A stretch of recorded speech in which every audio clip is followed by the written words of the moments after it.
Thanks for tuning in. Ham Talk Live will be on the air shortly. Please stand by.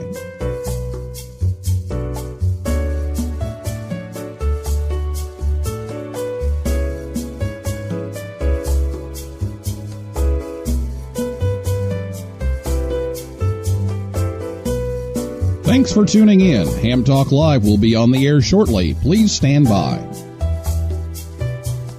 This episode of Ham Talk Live is brought to you by Tower Electronics. For connectors, cables, and more, call 920-435-2973 or visit pl-259.com. And by ICOM. Heard it, worked it, logged it. Visit www.icomamerica.com/amateur for more information about ICOM radios. It's Ham Radio.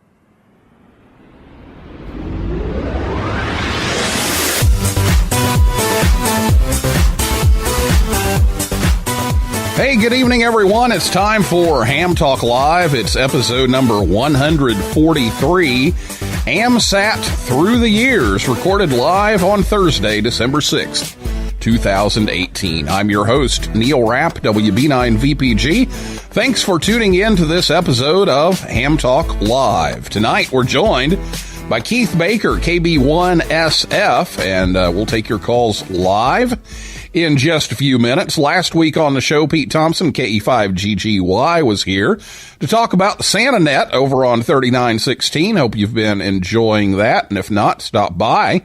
And if you missed that show, you can listen anytime at hamtalklive.com or on your favorite podcast app, or we're also on our YouTube channel as well.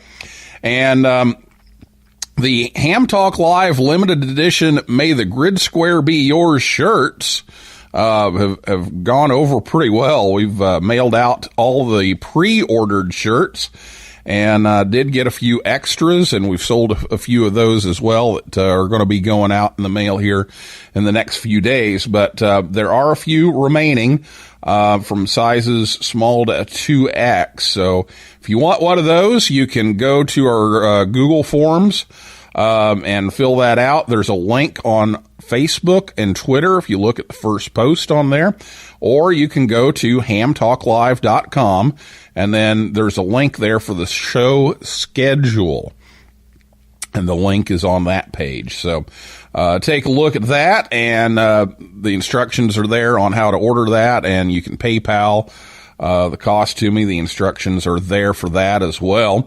And thanks to Tanner Jones, W9TWJ, one lucky caller will receive a free shirt tonight. And also, the ICQ podcast crew heard about this, and they've decided to give away one as well. So we'll be giving away 2 of those shirts tonight. So thanks also to the ICQ podcast crew for donating a shirt. We'll talk more about that during the call-in time. So get your questions ready to go. After the interview, you can give us a call, and I'll give you the phone number now. It's 812-NET Ham1, 812-638-4261. And it's not time to call just yet, but you can have that number handy. I'll give it to you again here in a second. Have the number ready and call in, and you'll win a shirt and have a chance to talk with Keith tonight. Again, the number 812-NET-HAM1, 812-638-4261. You can also tweet us if you'd rather not call in. You can tweet us. Our Twitter handle is @HamTalkLive. So I'll be back with Keith right after this word from Tower Electronics right here on Ham Talk Live. I'm sorry to bother you, but I'm having an antenna party and I ran out of PL259s. Oh, come in. Thank you.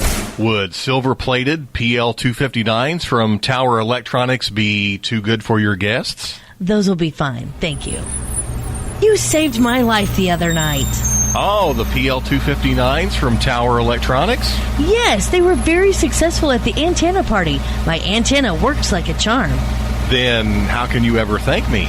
I'll try to think of something. Don't be caught without PL259s. Visit Tower Electronics at a ham fest near you, or visit them online anytime at pl-259.com or call 920-435-2973. They have adapters, cables, antennas, soldering supplies, and meters too. The early bird may get the worm, but the second mouse gets the cheese. You're listening to Ham Talk Live with Neil Rapp.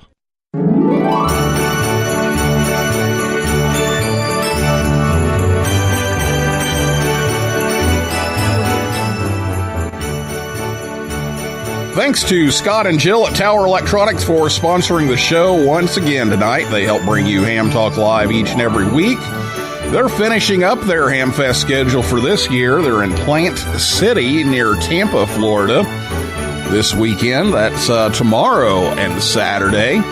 Then they'll be taking some time off and then start back on January 5th at Waukesha, Wisconsin. But you can visit them anytime you want at pl-259.com. Keith Baker, KB1SF, grew up in New Hampshire and attended the University of New Hampshire at Durham. And after graduation, he was commissioned a second lieutenant in the United States Air Force via the Reserve Officers Training Corps, ROTC. He spent the next 20 years as an Air Force officer, primarily in the comptroller field, and over half his Air Force career was spent at Aeronautical Systems Division at Wright-Patterson Air Force Base, Ohio, which many hams will recognize that. That's in the Dayton area, and a lot of people go by there and tour the museum there during Hamvention. Well, soon after his retirement from the Air Force, he founded KCB Associates, a highly diversified personal counseling, business consulting, and corporate training company.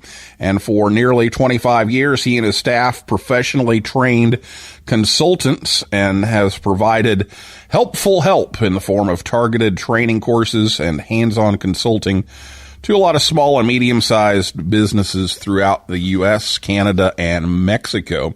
He's now fully retired with the exception of a couple of volunteer positions.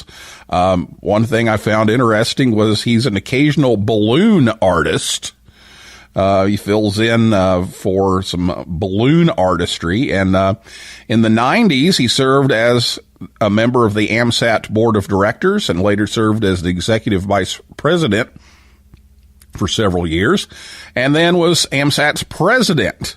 And in January 2010, he was once again asked to help out with Amsat as the treasurer, and that's his other volunteer position that you never can get away from. So, Keith, welcome to Ham Talk Live. Pleasure to be here, Neil. Absolutely. Pleasure to be here. You know, we started talking before the show, and we ran out of time for our personal conversation here. Yes. But we actually met at Hamvention in 1977. When you were being touted at that point as the world's youngest ham. I think you said you were 9 or 7 years old or something of that. I would have been 6 at that point. 6 or 7, 6. yeah. I do. I vividly remember shaking your hand at that point. Wow, what a then we just figured out that in I think it was 2013. We were on the QSO radio show right after each other, and then we were sitting right next to each other and didn't even know it. That's it. Yeah, isn't that wild? And that's the one of the wonderful things about this ham radio activity is that you never know who's going to be on the other end of a conversation, whether it's on the air or doing what we're doing, or at a ham fest or a hamvention or one of those type of meetings. It's just so interesting to run into the people that you run into who also share this fantastic hobby we call ham radio.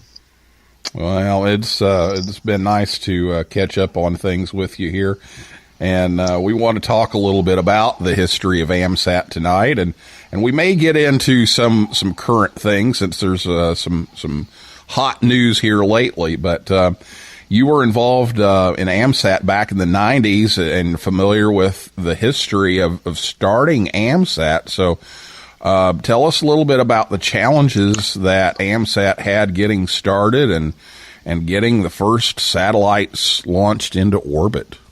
Well, the Amsat, which, by the way, stands for Radio Amateur Satellite Corporation, we're a 501c3 nonprofit organization.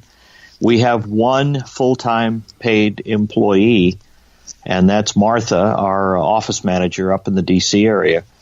But all the rest of us, from the president, the vice president, the treasurer, all the way down to the folks that are actually putting these satellites together, we're all volunteers.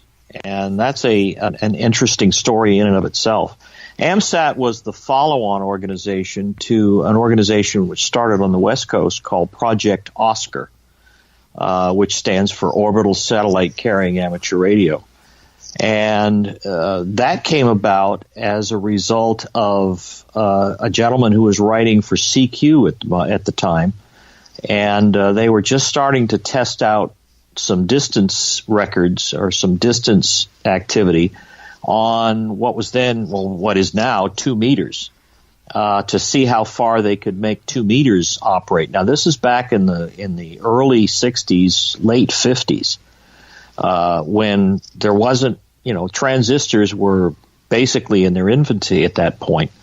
But anyway, this gentleman wrote a column, I believe it was Don Stoner, I'm not sure exactly who it was, but anyway, he wrote a column and said, we can communicate on 2 meters over about 100 miles. I wonder if we could do the same thing going straight up. Does anyone have a spare rocket for orbital purposes? Well, and that was exactly what he wrote. Well, it was a couple of folks there was a group of people on the West Coast that were at that time involved in a very top secret project called Corona, which was essentially the very first spy satellites that we were launching at the time under the cover of a scientific program called Discoverer. But anyway, one of the folks who was working on these, or a couple of the folks that were working on these things, said, yeah, we're getting ready to launch a whole bunch of satellites into orbit to go spy on what was at that time the Soviet Union. And yeah, there's some extra space in one of these upper stages that had all the cameras on it. Why don't we see if we could build a satellite that would go in there? Well, there was all kinds of conversations and all kinds of issues going on. And eventually, yes, we ham radio operators were granted permission by the Air Force. And you also have to remember that at that time, the only game in town was the Air Force. They were the only one. Well, it was the Air Force and the military. There was no commercial. There was no NASA at that point that was launching rockets at that point. So the upstart was, and you stop and think about it, what a fantastic cover for a top secret project and to stick an amateur radio satellite on one of these upper stages. And that's precisely what happened. And Oscar 1 was launched. I believe it was on the 12th or 13th launch of what at that time was Project Corona, but it was Discover or something. In 1961. Now, this was only 4 years after the Russians had orbited Sputnik. So amateur radio has been in space since basically the toddler stage of space exploration. And Oscar 1 was a battery-operated satellite. It ejected from the upper stage. And that's another thing. We amateur radio operators were the primary operators of a secondary satellite. Ours, that Oscar 1 satellite, was the very first satellite to be carried as a secondary payload on any rocket up to that point. And we also used a very sophisticated thermally balanced spring mechanism that consisted of a $1.19 spring out of Sears and Roebuck. And so that sort of set the pace at that time. Now, Oscar 1, it had no solar panels, it did not have a transponder, it was basically just a beacon. But it launched, it did work, and people heard it all around the world. And of course, that same type of build it in your garage and basement it lives on, because that's exactly where even today our Cubesats, our little satellites that we've launched, and we just launched one earlier this week that made it to orbit. We can talk about that later on if you wish. But you might say we're the Jobs and Wozniaks of the satellite business, because we Amsat, which was the follow-on to this organization called Project Oscar, we build and launch our satellites using predominantly leftover parts and donated labor, which presents a problem from a financial standpoint, because, we're essentially relying on donations from members and other ham radio operators to do what we do. And even though we've had some what you would call free launches given to us by NASA, we still have to build the satellites and we still have to test them. And that can become very costly, particularly when you're buying solar panels and you're doing some of the testing that we have to do to certify to the main carrier that we're not going to make a mess of their multi-gazillion-dollar satellite. Well, I'm sitting here looking at a picture of Oscar, one of the Oscar ones. The card next to it says that there were 3 of those that were built. Yes, that's right. And the one that I'm looking at is in the hallway at ARRL headquarters. And when I walked into ARRL headquarters to go to Teachers Institute, that was one of the first things that caught my eye, and I had to go look at it. That, wow, here's one of those Oscar wands, and it's in the display case there, and it was just so fabulous to actually get to see one of those. That has its own story, because that was the backup to Oscar 1 that was donated to the League. It was used as a prop very soon after Oscar 1 was launched, and they used it as an educational prop. It went around the country touring with some hams, and they were talking about, here's the first amateur radio satellite. Along about 5 or 6 years ago, one of the engineers at the League decided to try and make that thing work. And so he reversed engineered it to try and get the beacon to operate on its frequencies. But he didn't have a schematic. So fast forward a little bit of time, we had one of our Amsat symposia out in California, in the Bay Area, which is where all of these engineers from Lockheed had first done the work on this Oscar 1. And so the fellow the lab engineer was lamenting that he didn't have a schematic to really set this thing up the way it was originally done, until the gentleman that you've seen the picture of probably is Lance Ginner comes walking in. He was the original builder of Oscar 1, and he handed a copy of the schematic to the engineer. So, yeah, this is the nature of what we do in terms of building and launching these satellites, is that it's pretty heady stuff, I guess would be the way to put it. But that's a little bit of the history, and that's going all the way back. Well, of course, now we're up to, we just hung the Amsat designator on the one that we launched earlier this week. We're up to AO92. So that means there's 95. There's 95 satellites that Amsat and our sister organizations around the world have launched. And this doesn't count what the Russians have launched and what our friends in China have launched. So it's prolific. And we've kind of gone from famine to feast here. We've got there's probably something on the order of 25 or 30 of these satellites that are active right now in all kinds of modes, whether it's straight FM repeater type mode, which is one of the things that the satellite we just launched will do. But there's also what we call analog satellites, which you can send CW and Morse code through.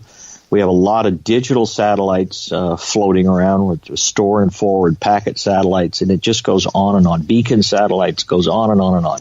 So, we've gone. Yep. Go ahead. Go ahead.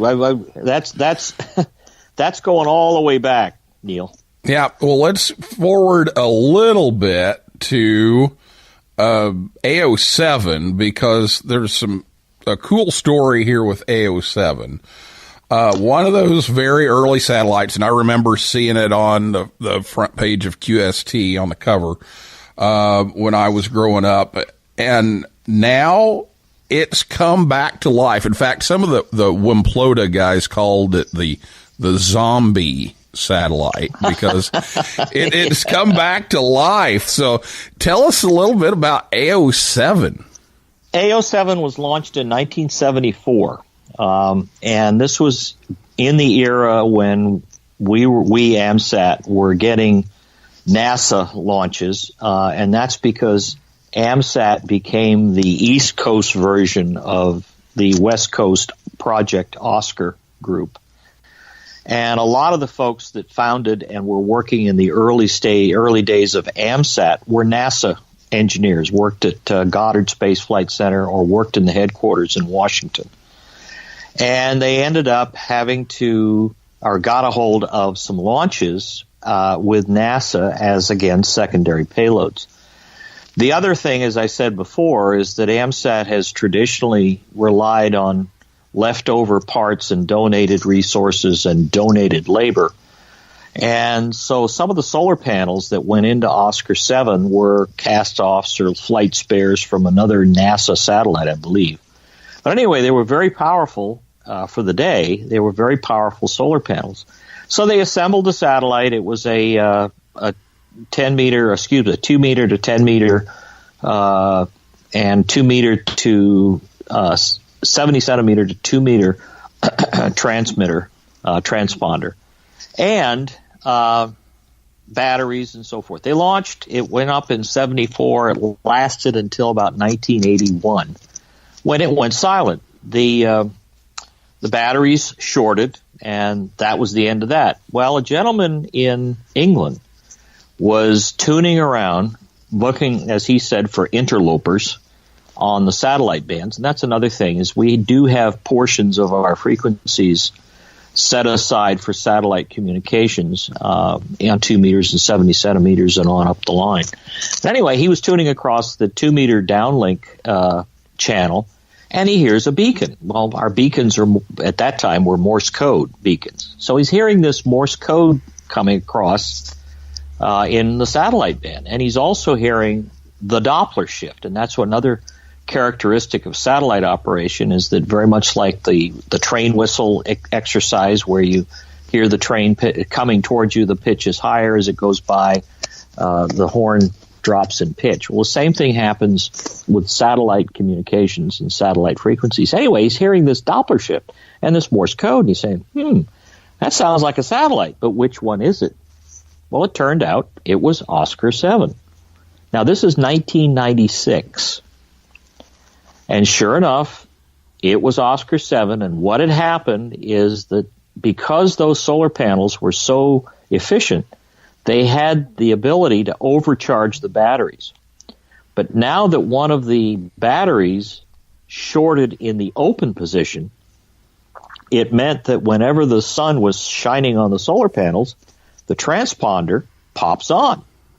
And that's what happened. So Oscar 7 now is semi-operational, I guess would be the way to put it. When it's in sunlight, its transponder pops in. Sometimes it comes up on one transponder, the 2 to 10 meter transponder, and the other time it comes up on the 440 to 2 meter transponder.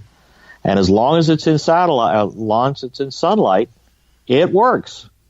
We kind of call it the Timex watch. And those folks may remember one of the advertisings many years ago was the old Timex watch.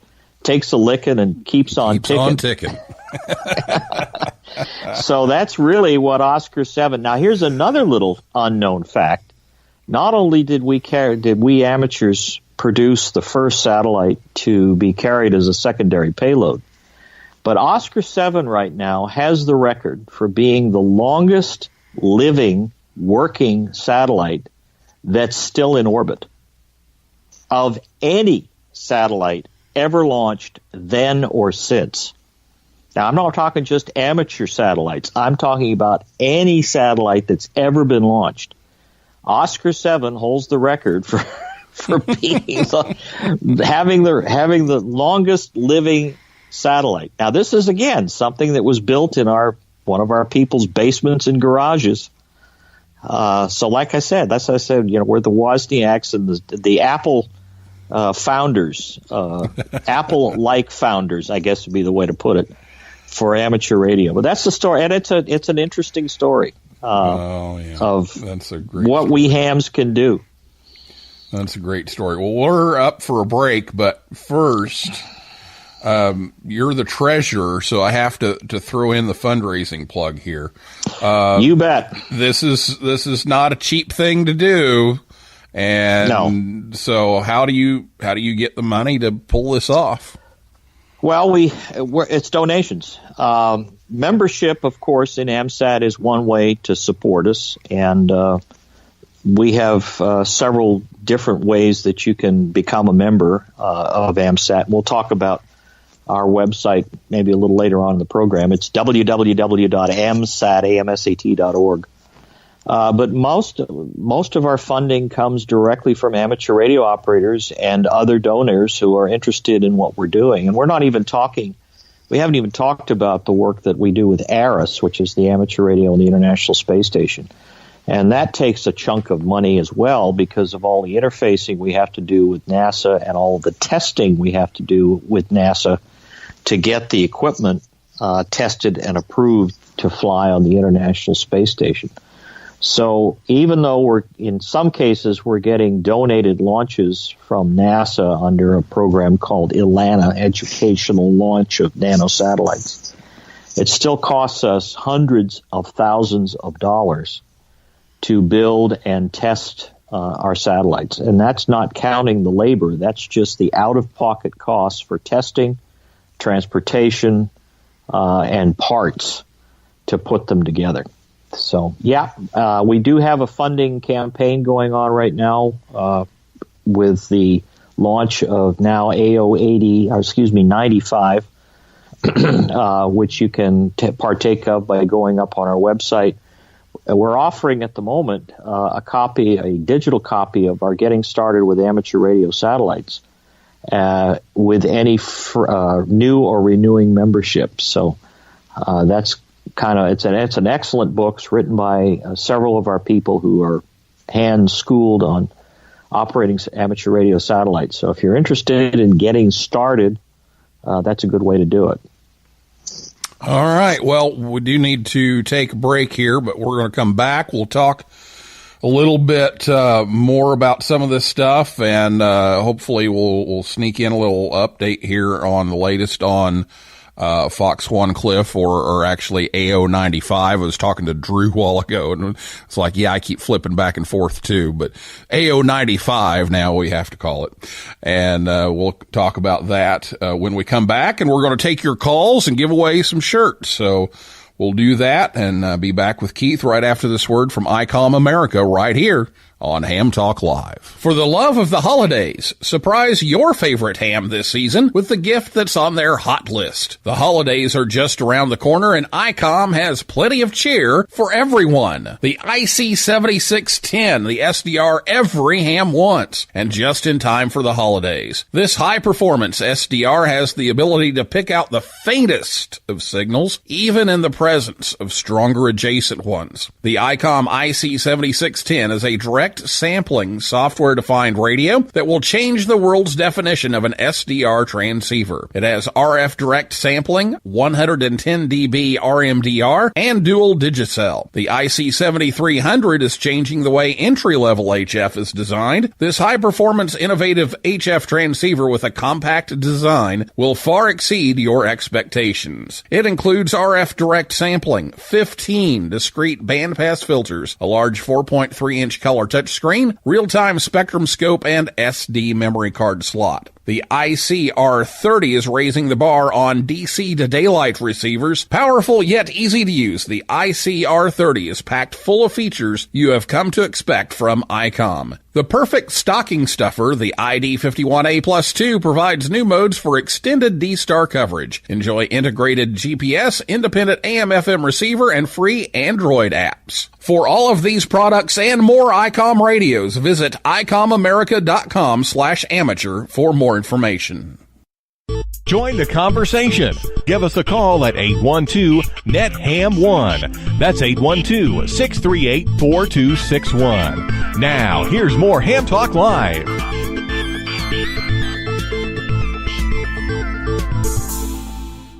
All I want for Christmas is to listen to another episode of Ham Talk Live.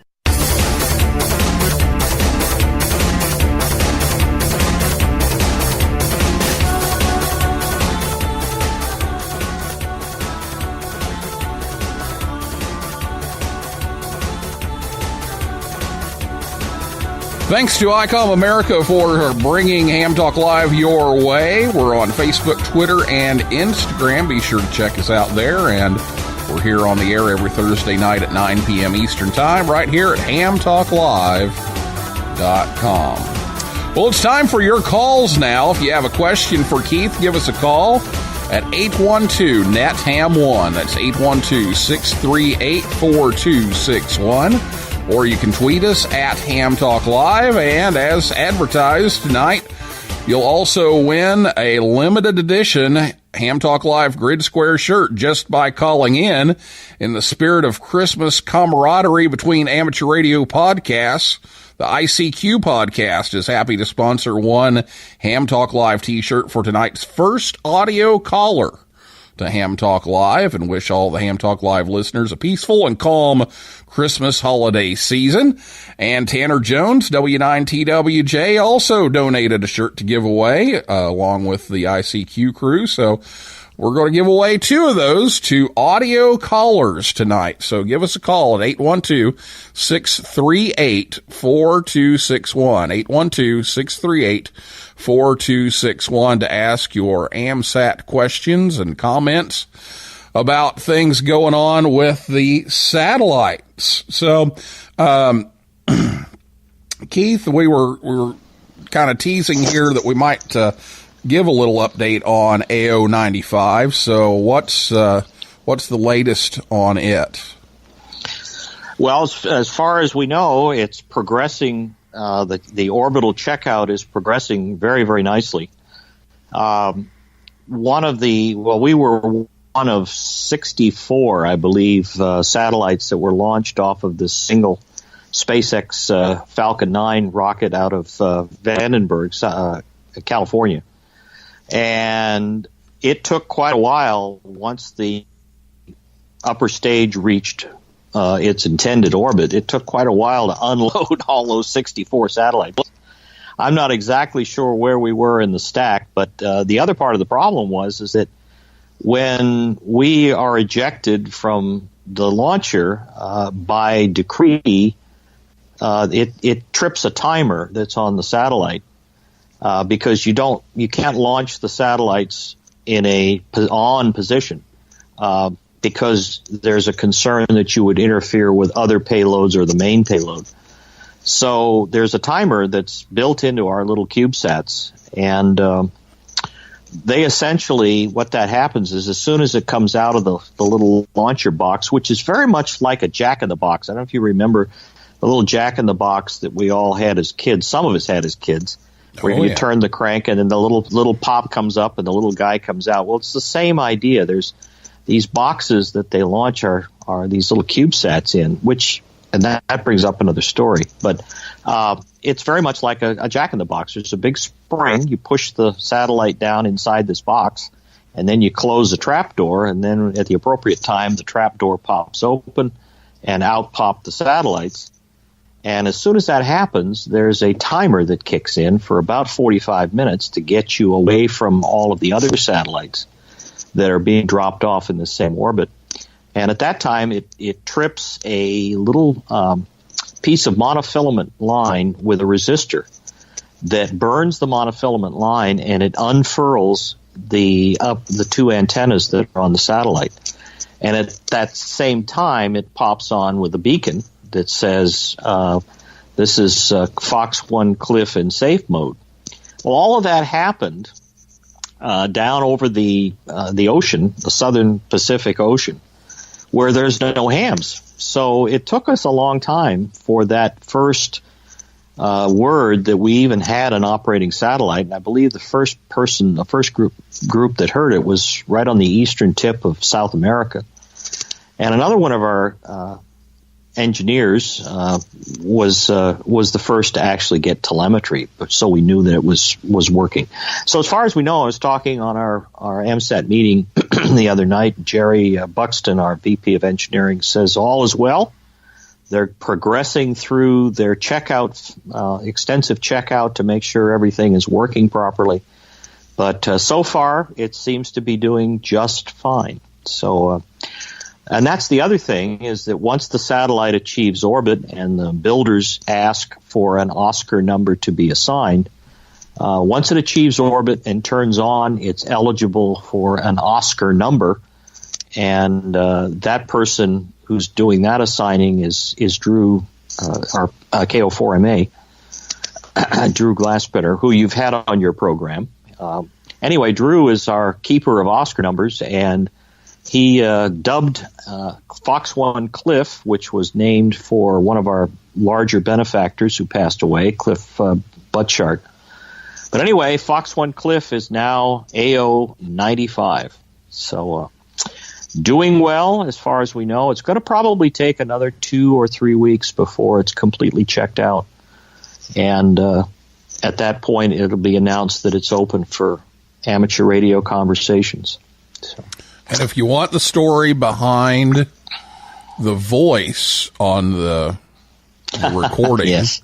Tune in to Amateur Radio Newsline. I just finished up Amateur Radio Newsline before Ham Talk Live, and we've got a little story on AO95 in there, and that comes out in the morning. So check out arnewsline.org.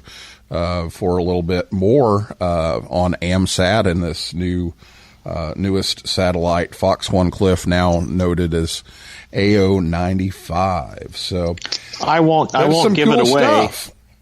Yeah, I won't give it away. Yeah, don't give it away. But it's an interesting story of how that was done and why it was done the way it was done. So your audience is going to have to tune in to find out, as old Paul Harvey used to say, the rest of the story. Yep, that's it.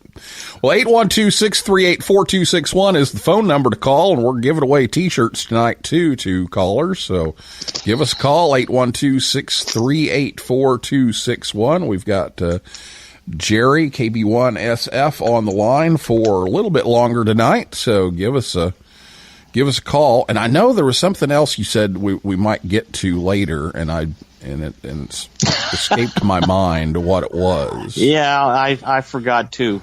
I don't forget the things I remember, Neil, but we're getting to the point where things are just gone. If I don't write it down, it's gone. Yeah, so maybe we'll think of it. We'll think about it. Yeah, some of the ways that people can help. We've talked about the fundraising and donating, and of course, Eris has the whole other fundraising going for the power supply going up and getting that all certified and everything and up there. But how are some other ways that you can help out with Amsat? about volunteering to do certain things. We're always looking for help. As I said, we're a totally, with one exception, volunteer organization. And, if you ever wanted to get into an organization and help out to do something that's actually very much on the cutting edge of what we do as ham radio operators, and that brings up another story, too, is that a lot of times even though you may not be interested in satellites per se for your own operation, a lot of times when it comes time for international bodies to allocate frequencies that we all sometimes take for granted as part of our amateur radio heritage, there's a lot of pressure right now for frequency spectrum, particularly in the VHF and UHF and SHF realms from all of the proliferation of cell phones and all of the rest of this stuff. But one of the things that's always held up at these international meetings when it comes time to justify our continued access to amateur radio frequencies is the satellite program, because we can point to all kinds of things that we take for granted today were a direct result of the work that's been done by our experimenters in Amsat and Project Oscar before us. Transponders on a satellite, even these television satellites that are out at the geosynchronous that we watch on our TVs on. I mean, all of that had its roots in amateur radio, and in particular in amateur radio satellites. So there's a big heritage. We were the first to fly CMOS transistors and that sort of thing into space. So you can go on and on and on, carrying the secondary payloads, which are taken for granted. The other thing is that this whole Cubesat, and that may have been what I was going to talk about, but forgot. It was actually. The gentleman who invented that Cubesat standard, one of the problems that we were having for many, many years was there was no standard for the size of a satellite. And up until the early 2000s, when we were building our amateur radio satellites, the form of the satellite was based on what rocket it would fly on. How we would tuck underneath into a space on a secondary payload launching platform, for example. But this gentleman, Bob Twiggs is the gentleman's name. He got together with another gentleman out at Stanford University. He was working there in their space department. Bob's a ham radio operator. Bob is also, or was, an Amsat member. But, he said, this is kind of silly, because why don't we standardize the size of these satellites so that they will fit on a variety of different launchers and can go on a variety of different launches? Well, fast forward, and now this Cubesat standard, which is about 3.5 inches on a side. It's about the size of a liter of water, if you would, because it's exactly a liter volume. These things are prolific, and everybody's getting into the act now, whether it's a university or whether it's the government is actually flying these things now. We're talking about stacking 2 or 3 of them together and sending them out to the moon and beyond. And again, this all started in the brain of Bob Twiggs, because Bob had been doing some work earlier on some of the satellites. He and his team at Weber State University in Utah were working with a satellite called the Cubesat that was launched back in the early 90s. And was a small satellite for its time. It was 9 inches on a side. But since we've come the next step with cell phone technology and all of these little teeny parts, a Cubesat now can do essentially what a microsat did back in the 90s in terms of its power and its ability to listen to and to transmit. So, there's another example of where Amsat and amateur radio have really contributed to the radio art by inventing this standard.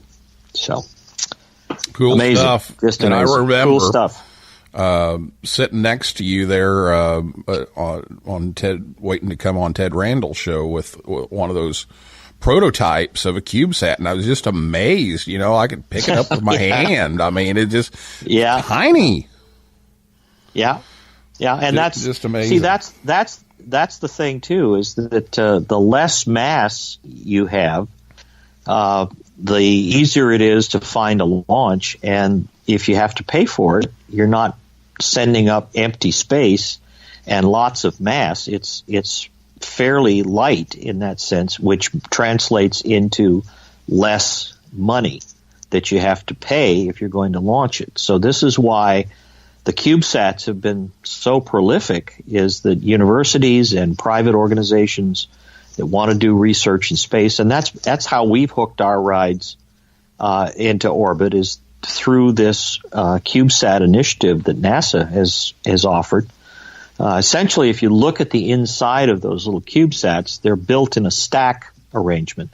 One board is the transmitter, the one above it would be the receiver, the one above it would be the internal housekeeping unit, which is the brains, the computer, and then you've got the little batteries. And by the way, good old NiCads are what we use for batteries, because that seems to be the ones that tolerate the environment of space much better than anything else. So we fly regular old NiCads. And then above that, there's a couple of boards which we call TSFR, this space for rent. And that's where we will tuck in our university experiments. For example, Vanderbilt University in Nashville, we're carrying a couple of their experiments. They're measuring the radiation resistance to off-the-shelf electronic components. That's their experiment. We've flown a camera on one of our satellites from another university, from Virginia Tech. And in fact, there's a camera on board the one that was just launched this last week that has a little bit better resolution than the first one. So, this is how Amsat cuts its costs and also has an opportunity to advance the state of the art in space and advance the radio art in space. And of course, measuring radiation tolerance for off-the-shelf components is directly related to communications in space. So again, here's an opportunity, or here's a situation where amateur radio is not just a bunch of hobbyists sitting around talking. We're actually contributing to the future of electronics and the future of radio communication, not just in the U.S. or North America, but throughout the world. That's some pretty cool stuff. Yes, it is. Keith, we're out of time. I figured we would be. It flies by so fast, and we didn't get any calls tonight, so we're going to keep the prize booth rolling here. We're going to keep trying to give these shirts away. So next week, maybe we'll get some calls and we'll give them away. But I did get a tweet here from, I want to mention WI4T. It said, "Great show tonight. I did not know the history of AO7." So thanks for coming up with that, and thanks for tweeting into us tonight. So yeah, it's just a cool story. It just came back from nowhere. Yeah. Well, and I've said before, is that satellite operation is just one aspect of a fantastic hobby called amateur radio. And if you get tired of doing one thing, whether you're chasing DX or you're working community service or you're into contesting or whatever aspect it is that's your passion within this thing called amateur radio, eventually you're going to get tired of maybe doing that. Say, gee, I'd like to try something else. Well, satellite operation is something else that you can try and see if you like it, and see if it works, and see if it's something that you'd like to do. And by the way, if we have a little bit of time, let me just give our website out again. It's www.amsat.org, amsat.org. And if you're just interested or just getting started, if you click on education when you go up on our website, and then click on the submenu that's for beginners. And I have posted up there 9 articles which were in our journal, our Amsat journal from years ago, that talks about how to get started. And even though some of the satellites that we were referring to at the time in those articles are no longer operating, the techniques are the same.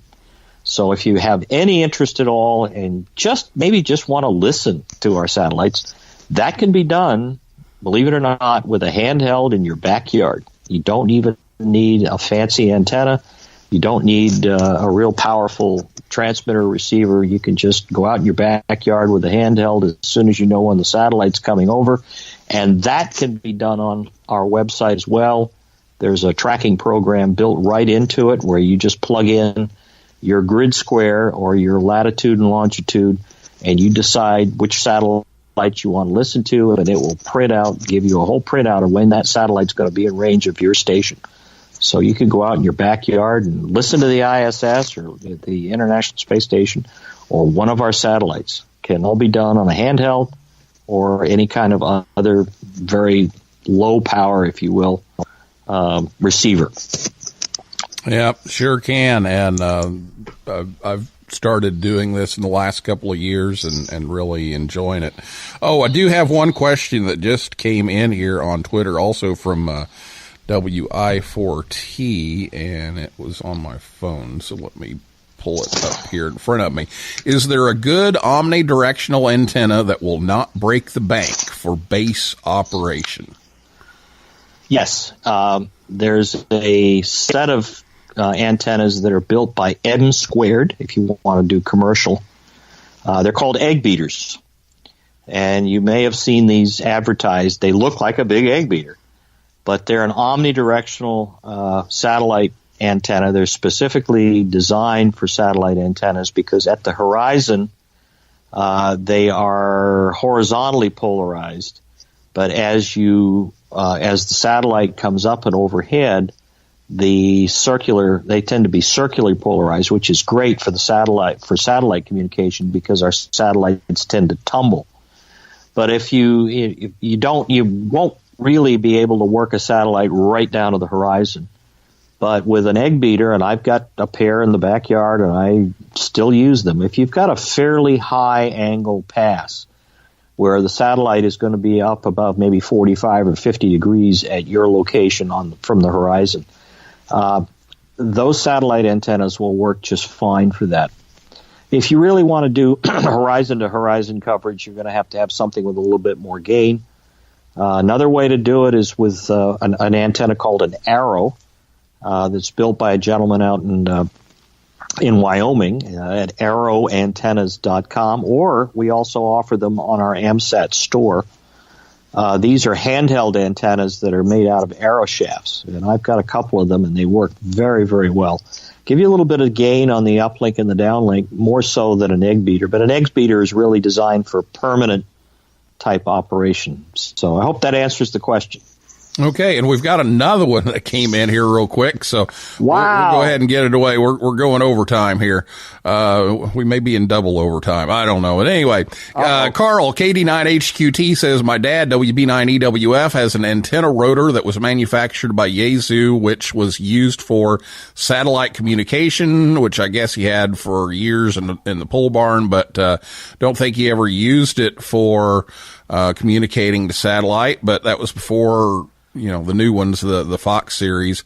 It is possible that hams can contact satellites with antenna rotors that are designed for satellite work, since the design is more angled, unlike most hams would use a handheld antenna like an elk. So how is it different back in the day when satellite was new compared to now? It depends on the model. I believe he's talking about a Yaesu azimuth elevation rotor set. There's been a couple of models of that. I think it's called a G5400. The current one is a G5500. Very much the same. I believe earlier models were made by an outfit called Kenpro, which, if I'm not mistaken, Yaesu bought. And but yeah, if they're still in operation and is still usable, they would certainly work with with the satellite. I'm using a pair of those on a MFJ tripod in my backyard, and if you want to see some pictures of what that looks like, you can go up on my personal website, which is KB1SF, my call sign, Kilo Bravo 1 Sugar Fox.com, and just click on Station Photos, and there's a picture of my setup that I use. And that's the nice thing about satellite antennas is you don't need a whole lot of height, because the satellite's at 500 miles and 50 feet is not going to make a difference. So we have a lot of people who are restricted or in restricted covenant areas where they can't put up HF antennas, but you can certainly do something with satellites. I have one of our executive vice president lives in an apartment in downtown Washington, D.C., and cannot put anything up at all. But he is absolutely active on the satellites using balcony antennas and one of these arrow-type antennas. So anyway, I hope that answers the question. It works. It works. And I know down at Kennedy Space Center, they have the egg beaters up on top of the building, and they work. Yep. They do well. Yep. Well, all right. What I always say is try and use what you got. Yeah. And I've still... I've got an arrow, but I still almost always am just using the whip on the car. Yeah. Now, I only do, I can only do AO 91, 92, and I'll be able to do 95, I assume. Yes. 85 on the right day. Mm-hmm. But it's a start. And, yes, and that's what I use. I use it while I'm driving because I'm driving all the time, and so I can get on and catch a few passes. Isn't that slick? Driving down the road, talking through a satellite. Yeah, craziest thing. Well, you'd never think that, but you'd be driving down the interstate and you're on a satellite. Yeah, yeah, absolutely. It works. Such is our hobby. Yeah. Well, Keith, thanks so much for coming on. I hate to end this, but it's past time, so we're going to end it there. But maybe we'll get you back on the show, and we'll just kind of advertise here too. Drew Glassbrenner, KO4MA, the Vice President of Ops, will be here on December 27th. And we're going to talk about some courtesy and making the most out of your satellite pass and trying to be an efficient operator and use it to the best possible scenario. So that's coming up on December 27th. So we'll have some more Amsat folks on soon. You'll enjoy listening and talking with Drew. He's quite the character. Yeah, we enjoyed having him on, and Jerry, and also the Eris folks, and just real glad to have you all on, and thank you for tonight, and we'll have you back on soon. Absolutely, my pleasure.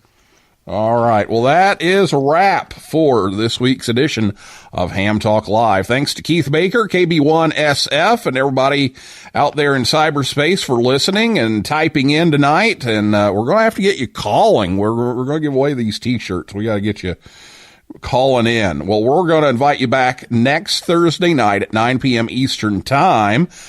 Steve Narducci, W9SN, and Fred Denon, WW4LL, will be here to talk about the Be Loud contest station that's in Maine. So we'll be talking contesting next week. For a list of all of our upcoming guests, be sure to visit hamtalklive.com. And if you like Ham Talk Live, consider leaving us a review on iTunes or wherever you listen. That helps others find us faster. So for now, this is Neil Rapp, WB9VPG, saying 7375. May the good DX be yours. And we're going to send you out with a little Imperfect Paul tonight.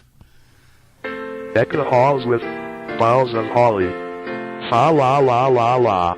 La la la la. 'Tis the season to be jolly. Fa la la la la. La la la la. Don we know our gay apparel. Fa la la la la la la la la. Throw the ancient Yuletide carol. Fa la la la la la la la la. See the blazing Yule before us. Fa la la la la la la la la. Strike the harp and join the chorus. Fa la la la la la la la la. Follow me in merry measure. Fa la la la la la la la la. While I tell of Yuletide treasure. Fa la la la la la la la la. Fast away the old year passes. Fa la la la la la la la la. Hail the new ye lads and lasses. Fa la la la la la la la la. Sing we joyous all together. Fa la la la la la la la la. Heedless of the wind and weather. Fa la la la la la la la la.